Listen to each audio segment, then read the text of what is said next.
I'm on my way to the gym right now, and I actually train at a gym facility that trains pro athletes. I'm far from being a pro athlete, but I like to work out mostly because it keeps me healthy, keeps me strong, and it's just a huge part of my lifestyle. And one day I was at the gym watching a lot of these pro athletes train. Actually, they're not all pro athletes. They're wannabe pro athletes or people that are training to play Division I in college. But I was there one day and I was working out hard, and I was watching them, and I was watching how hard they were training, and I was thinking, my God, what would happen if any of these guys ever had an injury? They work so hard and train so hard, and then they get an injury. How would they psychologically and physically come back? And it led me down a thought process about you and I. What would happen if you and I ever had a setback in life or an injury? How would we come back? And so I'm just going to talk to you today a little bit about the comeback, because I believe that there's some of you that you've experienced an injury in life or a setback in life, and I just know that I know that you may have a setback right now, but you are definitely coming back. The Bible says, weeping may endure for a moment, but joy will come in the morning. So we're just gonna head on over to the gym, and I'll see you in a little bit.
How would we come back if we had some kind of a setback?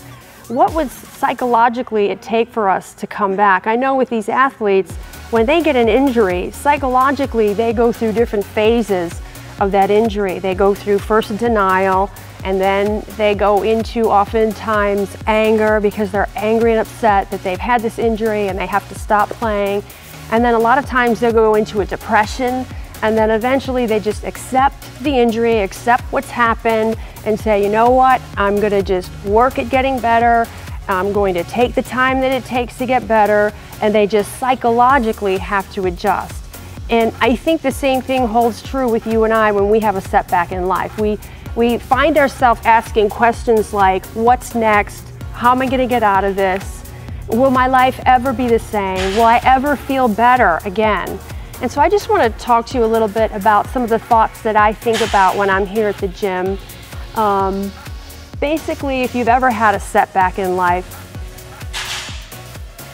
and you've been knocked down so bad you think you can never get up, first of all, I just want to guarantee you one thing. You have what it takes to get up and get back on your feet and move forward into your life. You may think your life is over, your life is never going to be the same. Will I ever meet that person that I've longed to have in my life?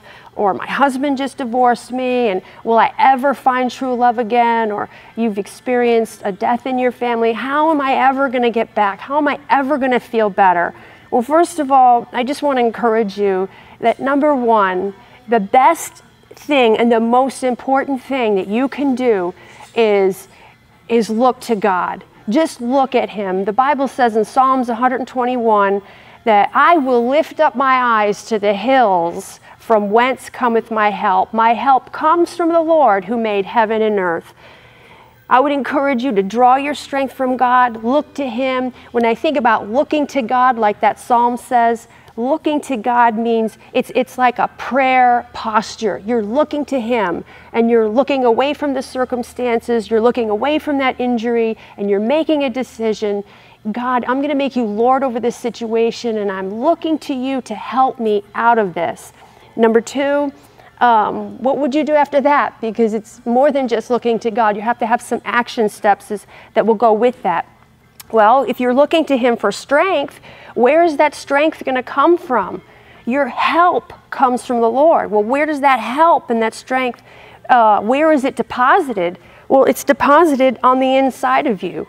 The Bible says that you can do all things through Christ who strengthens you. You have what it takes on the inside of you to get through this injury. I know you do, because I know who you are, and you know who you are. You have what it takes to get through this injury. What you need to do is just regroup, refocus, and just look on the inside. If you do it right now, you could just look on the inside of you and go inward, and you will find that you have what it takes to get through that injury. Number three, be determined and stay positive in the midst of this injury. Visualize yourself coming back. Be positive that yes, you're going to come back. And when those negative thoughts come at your mind, cast them down and say, no, I am coming back, and you're going to come back stronger and better than you were before. So you have to have a positive attitude. You know, there's an old saying, and the old saying is, your attitude determines your altitude. Just stay positive during your time of comeback. Number four, when you've had an injury, let's go back to the physical injury. Anybody that's ever had some kind of physical injury knows that it takes time to recover. And it's just the way it is. And it's the same way when you have a setback in life. It just takes time to recover. So I would just encourage you just to give yourself time. You know, there's an old saying that time has a way of healing things. Number five, learn from the injury. Learn what to do and what not to do. I know for myself, I had a couple of times where I hurt my back really bad, and I learned there's certain forms that I have to, certain ways I have to keep my form and ways that I don't keep my form. And if I don't do it right, I'm going to have another injury. So learn from your injury in life. If you've had this kind of injury, then you just want to learn from it. Take the good that you've learned, leave the bad, and just move on.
Well, I just walked out into the parking lot and got into my car, and I'm not gonna lie, my favorite part about working out is when it's all over. I love my Karen, my trainer, and I love seeing James and Gear and my son Skip and Nirvana and all the other trainers. We have a lot of fun, we hang out, but my favorite part is getting back in this car and chilling.